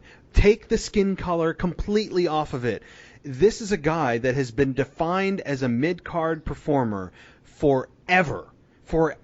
Since 2008, he has been defined as a mid-card guy. And then he gets one opportunity. He certainly maximized the hell out of it. That was one of the most memorable performances I've ever seen, ever. I mean, that was an amazing performance. I was sitting there going, oh my God, he could do it in the Elimination Chamber. It was amazing.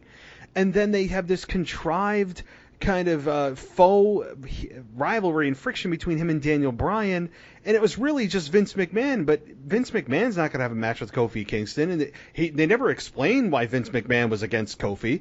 It was just, I don't know, I mean, and he just a couple of months came on and said, we're going to give all the fans what you want, we're listening, and then he does the complete opposite and comes out a couple of months later. It was just made zero sense. I just don't want to have a champion that I feel like I'm trying to convince myself every time he's out there that he's legitimate and he belongs in that level of stardom. He just feels out of place. He feels like he doesn't belong as WWE Champion. I just have no other way to put it. It's not about skin color. It's about the way they've defined him over 11 years. You can't erase that in just one single performance and then have him go on a complete tear and be undefeated since WrestleMania, which is essentially what they've done, is have him beat everybody clean. Nobody can defeat Kofi. I want, as you just said, I would love for somebody who's just come out, I don't care who it is, if they even have to turn them heel, maybe it's Drew McIntyre, and just comes out and is just a monster and wrecks him and takes his belt. I mean, I'm ready for a change with Kofi. This feel-good story, I'm totally over. I'm supportive of him as champion. I don't hate him as champion. I just feel like he doesn't belong as WWE Champion. And that's it. He doesn't belong. And when's the last time he ever held a singles belt? Like, I know he had a few runs as IC and US champion, but my God, like, he's been defined as a tag team wrestler for the last, how long has New Day been in it now? 5 years? And before that, at best, he was a mid-card guy. So then why all of a sudden, after years of being tag team, is now we're being led to believe that he can hang with the likes of Randy Orton? And like you said, and like I've agreed, I think that he's going to rightfully beat Randy Orton just in terms of storyline. But at the same time, it's not believable to me because Randy Orton's still a guy that should be able to whoop him. And that was, for me, I was praying that Brock was going to cash in on Kofi to describe what we just did. Just beat him down and take his belt and show him what a true champion is. And I don't know, for me, like, these belts, and it's been kind of a reoccurring theme on this show, that I really value this prestige of them. And when I see a guy like Kofi win it, or when I saw a guy like Jinder Mahal win it, or even Alberto Del Rio, I don't know, it taints the legacy of it. And it just thoroughly bothers me that they can just throw these randoms into the title picture and make us try and make us believe that they can hang with John Cena and Randy Orton and AJ Styles and all these guys. And it's also like, Kofi's had this unstoppable run, but then when Bray Wyatt finally won it, 3 years ago or 4 years ago, whenever it was, they pulled the plug on it after a year to Randy Orton. So it seems very hypocritical, and that's the reason that I believe, to touch on your point, that a lot of his run is political based. It is, but at the same time, when you listen to the crowd reactions, it's pretty positive. I mean, that's why I feel like we're in the minority here, and that's fine. I'm sure we'll get some feedback on this show, but I don't think anything we're saying is unfair or unjustified. The crowd cheers for him, and you know what? If I went to an event, like, I would not boo him. I really wouldn't. Like, I don't feel negatively towards Kofi. There's nothing that I feel like I'm looking at Kofi Kingston going, oh my God, I can't stand his character. I would boo him. He's terrible. It's very conflicting, though, because I love Kofi Kingston as a performer. I like him in the New Day. He doesn't belong as WWE Champion. At least in the flip of a switch way that they did it. If there was a long story arc in which they took the Kofi Kingston character and said, Kofi, we're going to try something here, and in 6 to 12 months, you're going to be WWE Champion, maybe I could go along for the ride. But you can't flip the switch from out of nowhere when before that, I don't remember any kind of groundswell going, oh my God, Kofi deserves the WWE Championship. This is crazy. Nobody gave a crap until he was in the Elimination Chamber and people thought, oh my God, we could see something special here. And it was a great finish between Daniel Bryan and Kofi Kingston. A very, very good finish. And if that didn't happen, Kofi would just still be in the New Day, eating pancakes, throwing things into the audience, and being a goofball. I mean, I just don't like the light switch turn, and I think that's the problem. I think you and I would probably have a different opinion if this was a long-term story that they were trying to tell, and it was slowly built, say, from SummerSlam even to Mania, or WrestleMania to WrestleMania, and instead it was just, boom, one day, oh yeah, by the way, forget all the 11 years, he can suddenly beat everybody at the, clean anytime that he can. Well, and when they were building him, because it was such a flip of the light switch, they had to maximize all the shows leading up to WrestleMania. So all the shows were just, okay, well, what's Kofi going to overcome this week? And it was like a 4 or 5 week stretch. Meanwhile, the WWE champion, Daniel Bryan, was almost non-existent. I remember one of them, he ended up being like the last guy in the gauntlet, but the title holder was just taking a backseat because you were rushing to build up Kofi Kingston's credibility. And I touched on it when Daniel Bryan eventually won the Undisputed Championship at WrestleMania 30. That was a build from the August, I think they started that, when Randy Orton cashed in on him and Triple H turned heel as the special guest referee. Like, that was a slow burn. And I'll be honest, before that, I just thought as Daniel Bryan as someone from Team Hell No. And I was just like, well, why is this guy being involved? But but then he beat John Cena, and then he kept getting screwed over and screwed over and screwed over and screwed over. Then he had that feud with Bray Wyatt, and then eventually the crowd overpowered, and I got behind it. But Kofi was just like, well, you're not actually in the Elimination Chamber, but you're getting in based on an injury. And then he had a good performance, and then the entire SmackDown show became him becoming Superman overnight. And I just did not understand it. It wasn't believable. And a lot of me being invested into storylines is believability. And now, maybe because of how hard they strapped the rocket pack to him, it's fathomable that he is going to beat Randy Orton to retain the belt at SummerSlam. And I think it is good, like we mentioned before, to, cement him as a legit star. But again, like, this build should have been done pre-championship. Because it even kind of taints the legacy of Daniel Bryan. Because, he lost the belt to Kofi's first kick at the can for the WWE Championship, fully clean. I don't know. There was just something about this from the beginning that didn't sit right with me. Like you said, the crowd has been so overwhelmingly behind it that I'm not going to fault WWE for it. But personally, and now I figured out that you feel the same way, I've never been able to get behind this because I just find the believability like just so low. And I can't connect with this character. There's nothing for me to go, oh yeah, I can relate to this. It's just kind of this goofy guy in a goofy group that has a lot of good natural chemistry. And the New Day on commentary a couple of weeks ago completely destroyed some segments that would have otherwise been portrayed as something serious. When they were on commentary with Shawn Michaels and Dolph Ziggler, they were doing jokes and making like cracks, and it's like, this is not the time to do it. What are you? I mean, so like New Day is just kind of this group again that is they're tag team champions. They're all great in the ring. That's not the problem. You just can't have a champion involved in kind of this high act comedy group that is defined as this group that is super good together, but never really quite the top of the food chain. And Kofi just, boom, got there. And I don't know. I mean, nobody could argue to me that Samoa Joe would not be a better champion than Kofi Kingston would. Samoa Joe has gotten completely shafted since he debuted in WWE.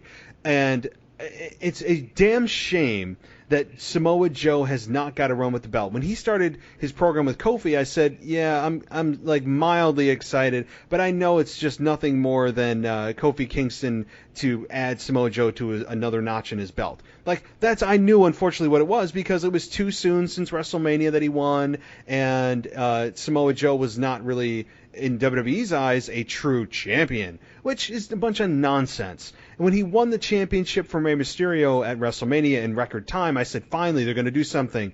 And they didn't. And Samoa Joe continued to get roll-up losses and be shocked that he lost. And Samoa Joe's record since WrestleMania is god-awful. And it's just a damn shame. And let's we need to move on, because there's other things that I want to get to. So I'm going to do that, and we can table this for our next show or something, because this is starting to go down a rabbit hole of just frustration. So epic proportions. It's starting to get crazy. So okay, one thing I want to talk about with you is the Ziggler and the Miz / HBK and kind of this quasi weird thing going on with Ziggler super kicking Michaels, and then the Miz coming to his defense, but also Seth Rollins coming to his defense on Raw. I don't know why Seth Rollins feels like he is needs to get involved, but whatever. And one thing I did see online today from some quote credible sources, as they say, is that this very well may not be a match between Ziggler and Miz, or even Ziggler and HBK.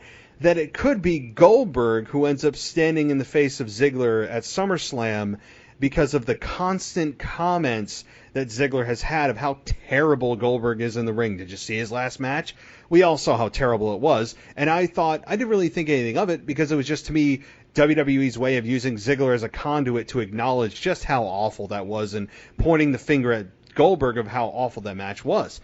But Could I see Goldberg returning to squash Ziggler at SummerSlam? I could. I don't think Michaels is coming out of retirement to face Ziggler, at least not at SummerSlam, although I do see Sweet Chin Music in his future. So what's your take on this whole kind of Ziggler, Miz, Michaels, and possibly Goldberg getting involved? Well, Ziggler, I think this is the best he's looked in quite a while. I feel like it's real, like it's a real gripe he has with them. He almost, like, this full-blown heel persona that he has right now, like, it's almost like he's speaking the truth about, like, you know, just, like, legends coming back to, like, you know, get, like, cheap pops on what they used to be. So Ziggler, as, like, in a nutshell, I really like his character, and he's as good as he's been in quite some time. I would say pre the most recent brand split. HBK, I find it kind of cool that they've crossed roads because there are eerily, like, similarities to both of them. The Miz, I don't really get it. I feel like they just threw the Miz in here because him and Ziggler have a solid history together. I remember, 2 years ago, the roles were reversed, that Miz was the heel and Ziggler was the face, and they feuded over the Intercontinental Championship. So, and even how they started about this beef between the two of them, their most recent one, how Ziggler just showed up on Miz TV and then insulted his family or something. But I think that's why Miz has been thrust into it. I still can't get behind Miz as a babyface. You know, like on one knee checking on Shawn Michaels. It just feels so forced to me. But again, I'm really, you know, into Ziggler right now. His character's over with me. I think if he and Miz were to have a match, I'd be okay with it because of their good history together. But my God, if Ziggler is a sacrificial lamb to Goldberg, they will completely kill his character's credibility forever. I saw that rumor today, and I sure as hell hope it's not true. Goldberg should never step foot in the ring again. And forget the fact that he's going to come back to squash Ziggler, who I feel, at least in my mind, is red hot right now. And as I just said, as good as he's been in quite some time. I don't think the crowd's going to receive him well.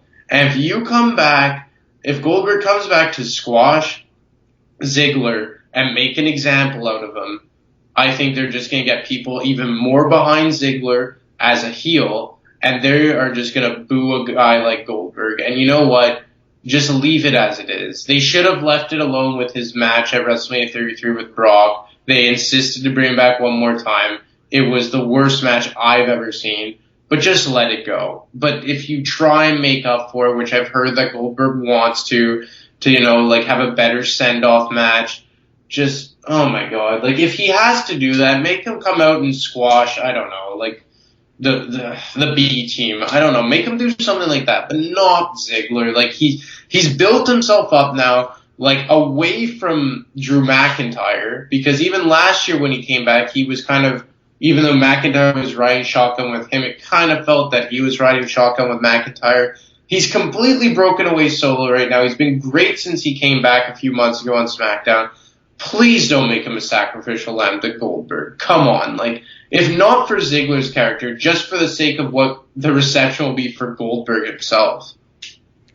Which, yeah, I didn't even think of that. I mean, the fact is, if Goldberg does return, and there have been, now that I think about it, some pretty big hints. I mean, it's not like Ziggler mentioned it kind of like in passing in a whisper. Like, he has made it pretty clear in several promos now of mentioning just how terrible Goldberg was in his last match, or however he phrases it every time, which tells me they're planting the seeds for something. So when I saw that rumor, I go, oh boy. I mean, and the fact that Goldberg was completely exposed during that match with The Undertaker, and most people do blame Goldberg for how terrible it was and not Undertaker. I think you could be right. Like, the roles could reverse, because as much as Ziggler has done a great job, and I'm with you on that, of Ziggler doing some of the best work he's done since his return. Could I deal without the screaming promos all the time? Yeah, I could. But he's solid on the mic. He's believable on the mic.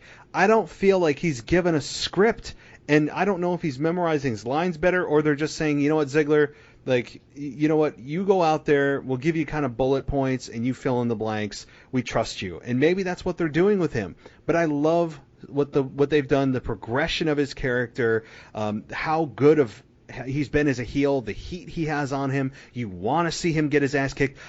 You know what? And if Goldberg doesn't come back, and I would really advise that he does not, because as you said, it would completely stop Ziggler in his tracks and undo all of the goodwill that has happened over the last couple of months since his return. I wouldn't mind, however, Shawn Michaels giving him a super kick in return. I don't think that would necessarily bury Ziggler, because Ziggler has something coming back to him. I mean, you just know that's the law of WWE. It is the law of the land. And I don't know about you, but if Shawn Michaels gives him a super kick in return, I think that's fair play. Oh, yeah, that 100%. But it's Shawn Michaels. And even in his latest match, it wasn't his best, but it wasn't Goldberg bad. And like you said, that, like, you know, like Shawn Michaels got the super kick, so it's just, you know, it's the law of the land. He's going to get his. And that I wouldn't mind. You know, The Miz comes out to fight Ziggler, and the ref gets knocked down, and something happens in the ring, and he eats the sweet chin music, which he should. He's a heel. He has to get his eventually. But if it's just to get squashed by Goldberg, just so Goldberg feels better about himself, that people don't remember him as that catastrophe attempting to jackhammer Undertaker, like, that for me, like, come on. Like, Shawn Michaels all day. You know, big name heels get rocked by guys all the time, sometimes legends, and that is fine, and that is completely fair game to me, because Shawn Michaels is already invested into this storyline. They've already built it. Ziggler's already hit him with a sweet chin music to begin with.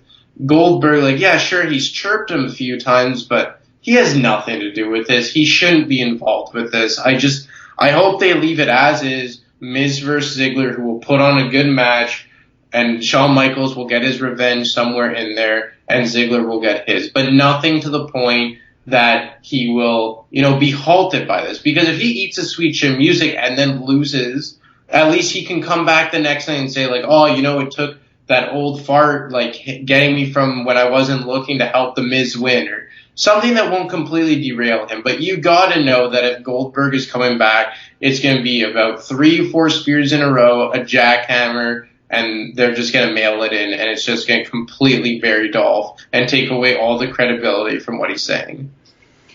Yeah, you can't bring Goldberg back, and I'm hoping it's nothing more than WWE using Ziggler as a conduit to acknowledge to fans, like, yeah, hey, we're sorry, it was a terrible match. We apologize on behalf of Goldberg, and the WWE just burying him through Ziggler. I'm hoping it's nothing more than that, and it's not really truly seeds being planted for a Goldberg return, because I don't need to see it. I will be fine if I never see Goldberg in a wrestling ring again. And I think he was just the right guy at the right place at the right time that didn't need to have a whole lot of wrestling ability and just needed to have a look and an intensity. And during the Monday Night War era, he was just the right guy in the right place at the right time. And I think that there's nothing more to add to that. I mean, I don't think he would deny to you that he is not a wrestling technician by any means. I think you and I have more wrestling ability in terms of knowing holds and counters and, you know, basic fundamentals than Goldberg does beyond his jackhammer and spear. So, all right, a couple other things that I wanted to touch on, and then we can wrap this thing up is, and maybe you don't have a whole lot of thoughts on this, but what do you think about Maria Kanellis as the first ever pregnant, as she said it 1,500 times, the first ever pregnant champion, WWE champion, as the 24/7 champion? So what are your thoughts on this, and how do they get out of this? Because Maria is essentially immune, being pregnant, from anybody touching her. Well, there's a few things about this which I actually like. The fact that I don't know how they're going to get out of this. I really don't have one inkling of an idea how this is going to go. I think it will eventually have something to do with Mike getting out of this, maybe paying her while she's asleep. But the fact that I have no solution for this is a good thing in my mind, that I don't know how. And the 24/7 has been pretty predictable for the most part. You know, R-Truth running away from the same 7 or 8 guys and running after him in single file and hiding in miscellaneous places, which for the most part I've enjoyed. But I like this because it's different. It's outside the box.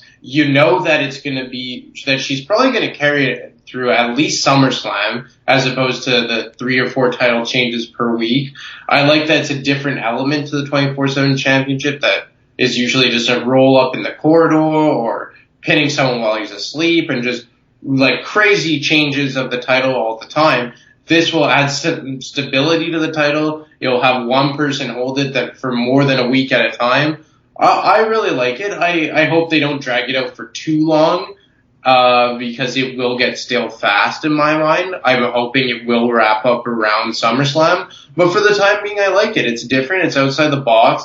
It's not predictable. And in this case, that's a good thing in my mind. So yeah, I think it's really well thought out by WWE. And it's a good opportunity to get 2 characters in Mike and Maria Kanellis on television. And I'm happy to see, Paul Heyman using them more. And Maria is just so unappreciated for how good she can be on the mic, and she can be nasty, and she's so believable as that like just crazy witch of a wife, and I love it. Do I think that they're going to find a way out? Of course, they're going to find a way out, and that's what I said on my show. Was Mike Kanellis is probably going to be the only one to be able to touch her, number one, and they need to be very careful as a publicly traded company. Maria is actually pregnant, so they can't do anything physical with her. Mike has to pin her while she's sleeping. I just see no other way out of it. Nobody else is going to do it. Mike Kanellis spends his every day with her. It has to be Mike who pins her and gets the belt back, and then you can go back to the typical rules of anybody attacking anybody. Let me ask a follow-up question to this, because I am just struggling to find in my mind what the payoff is for this, of Mike and Maria Kanellis with their kind of very awkward relationship of Maria telling Mike, you can't be the father of my children, this isn't your baby. What's the payoff? Where are they going with this? Well, they drop kind of that hint of, the name escapes me of this tag team, but the tag team champions from NXT, it seems that one of those guys may have an inkling of it. But you know what? There's just some part of me that I hope it's not true, but it just feels like Braun Strowman's going to be involved in this. I feel like in some way or another, I don't know specifically what it is, that Braun Strowman could end up being like her henchman of sorts. I'm not sure. I know that they had that quick encounter on Raw, but I hope it's not true, because we've seen Braun Strowman go down this irrelevant path before, and he's kind of on there now, and just something goofy like this, like he did with his 8-year-old tag team partner. But I don't know what it is, and that's one thing I've liked about the storyline, but the one hint I've kind of had is something to do with Braun Strowman. Oh boy, I hope not. Please, please. I don't need Braun Strowman in goofy, weird roles. Braun Strowman has had 2 terrible WrestleManias in a row with the Saturday Night Live crew, and then the 8-year-old his tag team partner. Braun Strowman, while he seems to be a one-trick pony and just tipping big things over and doing wacky things, they need something for Braun Strowman to do, and this is not how I would utilize Braun Strowman, at least especially if you're going to try to keep him babyface. You just can't keep him babyface if that's the case, associating with Maria Kanellis. If he's revealed to be the father in some kind of Maury Povich type of way, you can't have Braun Strowman stay as a babyface. You just simply can't. So I hope it's not Braun Strowman. I hope that's nothing more than just people trying to stir up rumors. But I honestly, if that's not the case, I have no idea what the end game is here. I have zero idea. Maria is legitimately pregnant. She can't compete in any kind of physicality whatsoever. So I don't know where this ends. I don't know. Maybe it could be somebody else we find out is the father of her child. Or I don't know. I have no idea. And they're kind of booking themselves into a corner, and maybe they have no idea.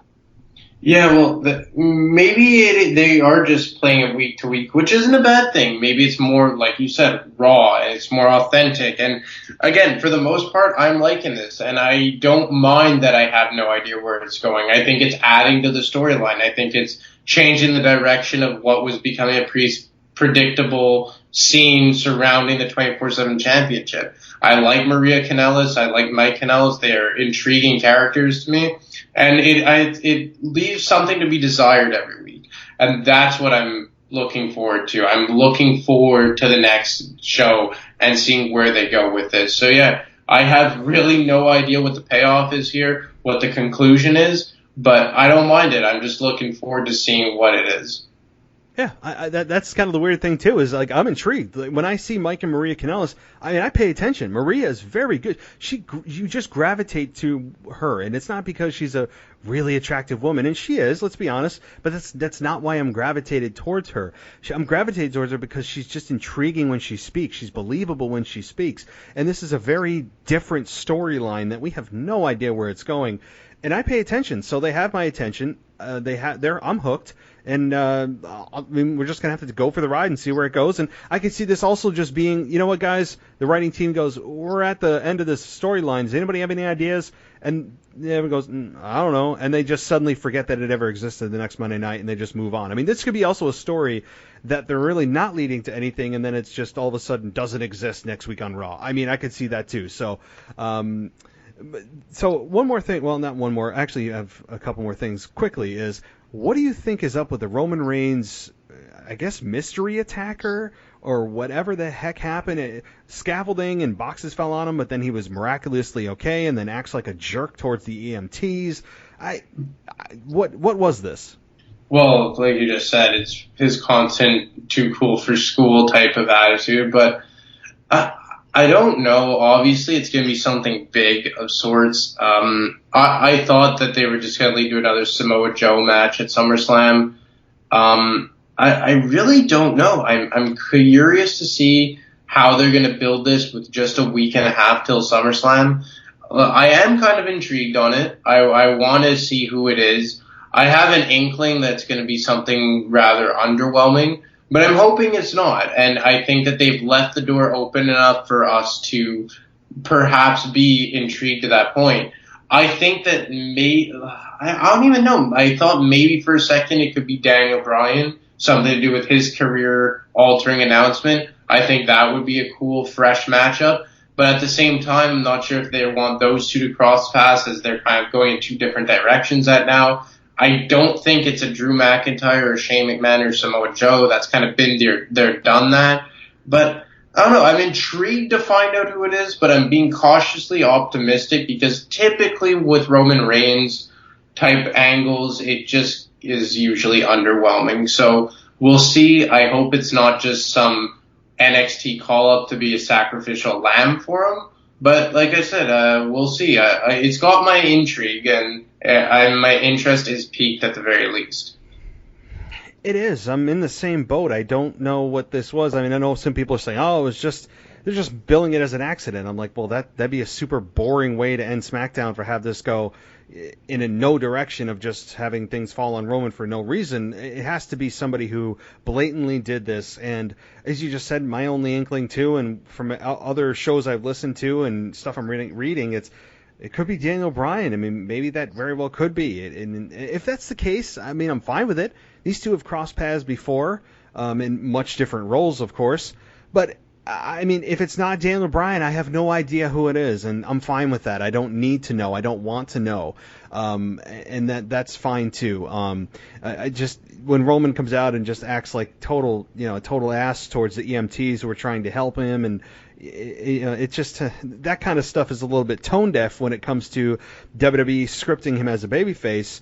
Mr. Too Cool for School needs to realize that, hey, fans see this stuff. And if you want to gain the support of fans and not act like you're holier than thou, I mean, like little stuff like that's overlooked, and he's too tough. He's resisting medical attention. This isn't Mick Foley falling off the cell and he resists medical attention and comes off the stretcher and goes back up the cell. This is just, stuff falling on him, and then all the MTs want to do is check on him, make sure he's okay, and he just brushes them off like, they're yesterday's garbage. And that kind of stuff is not great for him trying to be a long-term successful babyface. But yeah, again, and speaking of sacrificial lambs, though, Sami Zayn, who seems to be next in line for the sacrifice of Aleister Black, and that can be the only conclusion to this. Sami Zayn's win-loss record is like 1 win and I think probably 20 losses since he returned. I'm not even kidding. The only victory he's had is in the tag team match with Kevin Owens at the pay-per-view. That's it. I don't believe he's won a singles match since he returned. So it looks like and appears as if he's going to be next up to have an L in the loss column for facing Aleister Black. What do you think? Well, look, I'm kind of just becoming accustomed to him being kind of just a jobber at this point. He's obviously going to lose. I don't want it to be obvious, but there's no way that Aleister Black is going to lose this. I like the way they're billing Aleister Black. I think this guy has a lot of potential. I do like the matchup of Sami Zayn. I think he's a good character, just that he's a guy that you want to see his face get kicked in. But it does bother me that he's just piles up the losses. As we saw in that Gauntlet match, he got rolled up in, under 10 seconds. But at the very least with Sami Zayn, I'm going to try to find the positives. At least he's getting consistent airtime. And I'd rather him be on TV and losing a bunch than not be on TV at all. Because I do think he's a valuable character. So that's my little victory with Sami Zayn.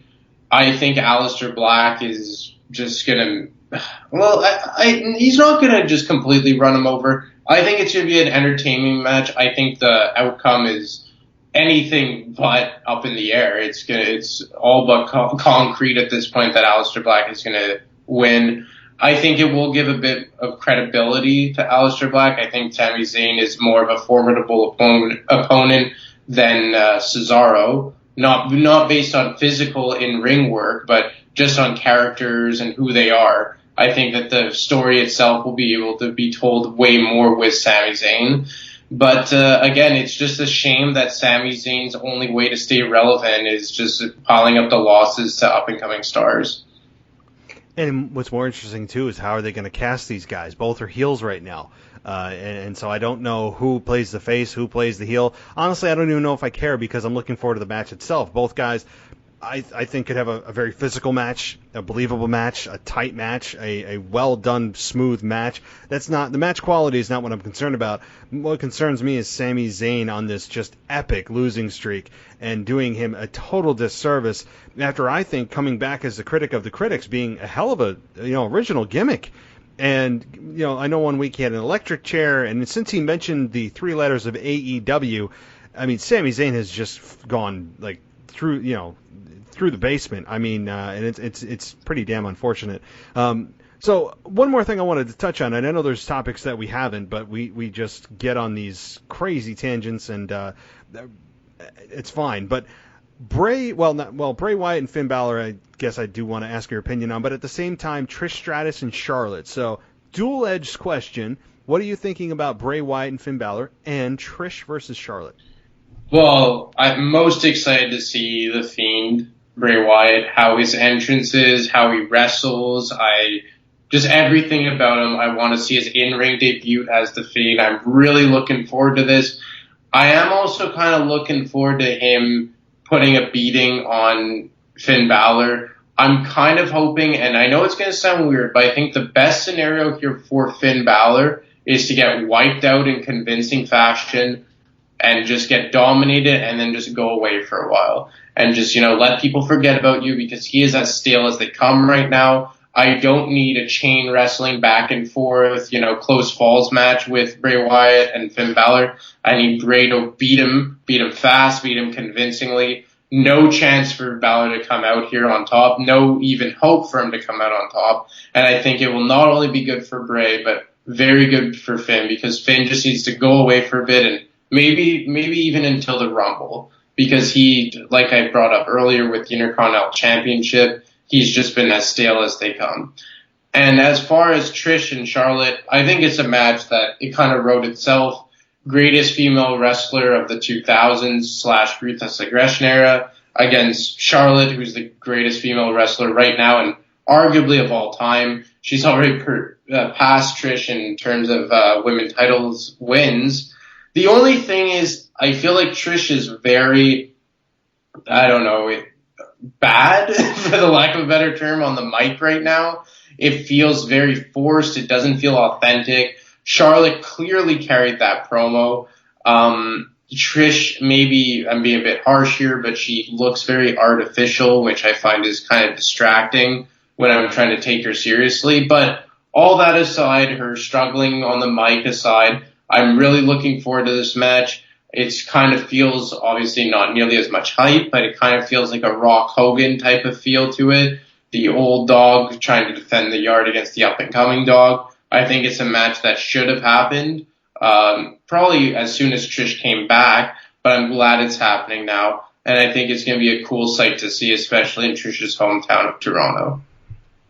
Oh, the fans are going to be 100% behind her. It's a great place for her, a great place for Natty. It can be interesting to see with Natalya how the fans react to her facing Becky Lynch, who could end up getting booed by the Toronto crowd and pull a Rock Hogan on them. It's going to be very interesting to hear that reaction.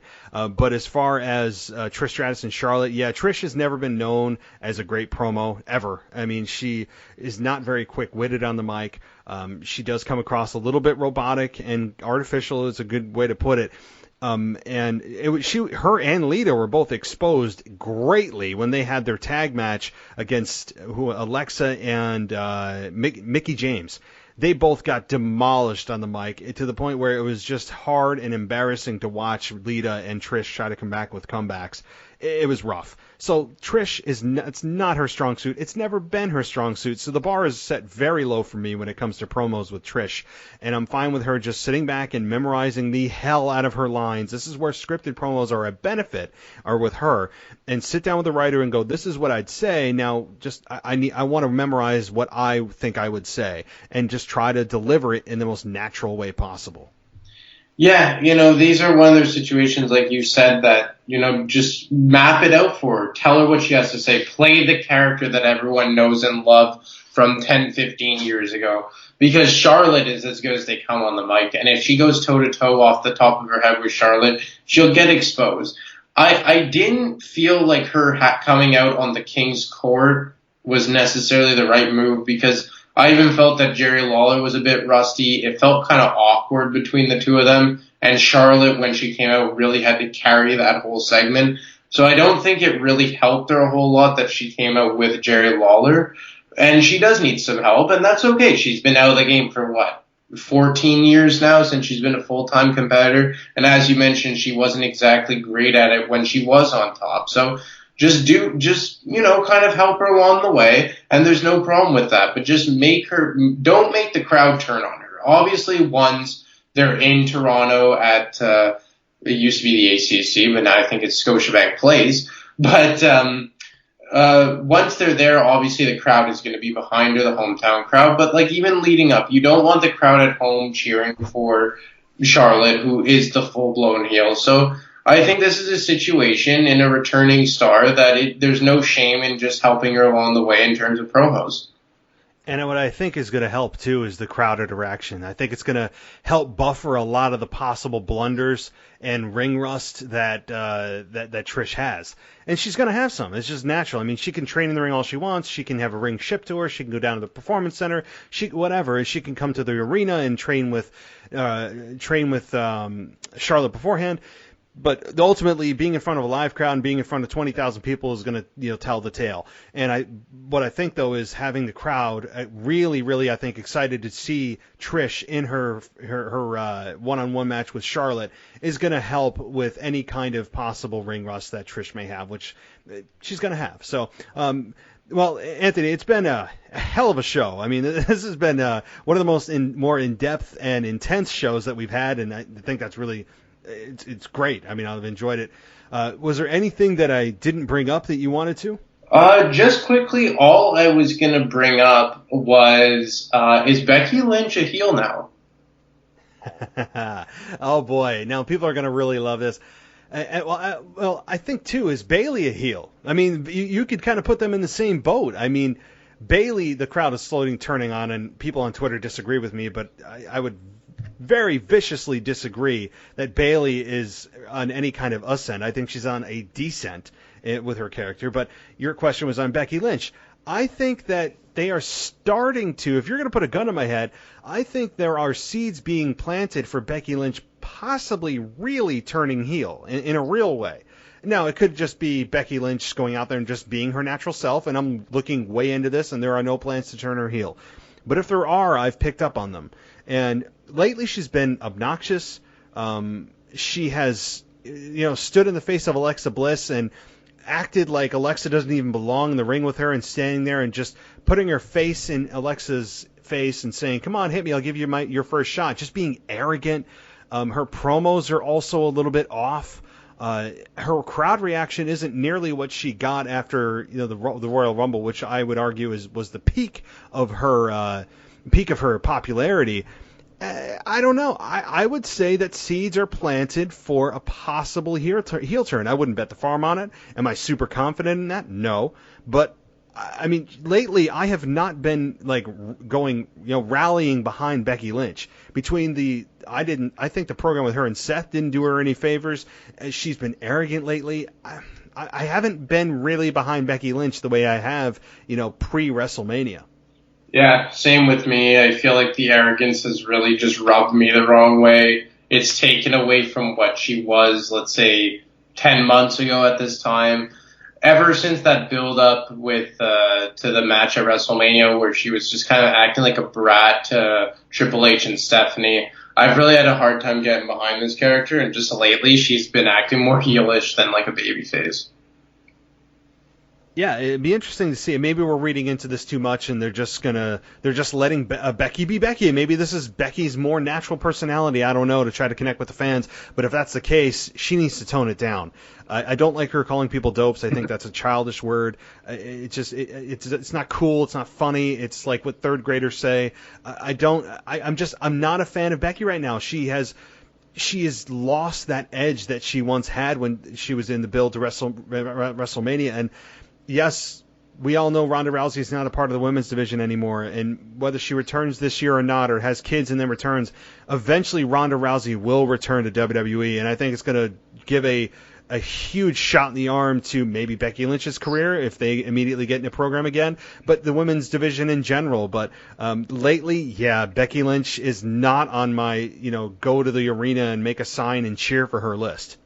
Yeah, so... yeah, that was the only thing I had to touch on before we wrapped it up. I didn't want to end this show without saying how my thoughts on Becky Lynch being more heelish than face these days. Yes, very much so, and I think the crowd reaction supports our opinions, just as Bayley's does as well. So, all right, well, Anthony, it's been a hell of a show. I really enjoyed it, and before you head out, though, let everyone know where they can find you. You can find me on Twitter at @ADemarco25, or if you have Instagram, I'm at @ADemarco25 as well.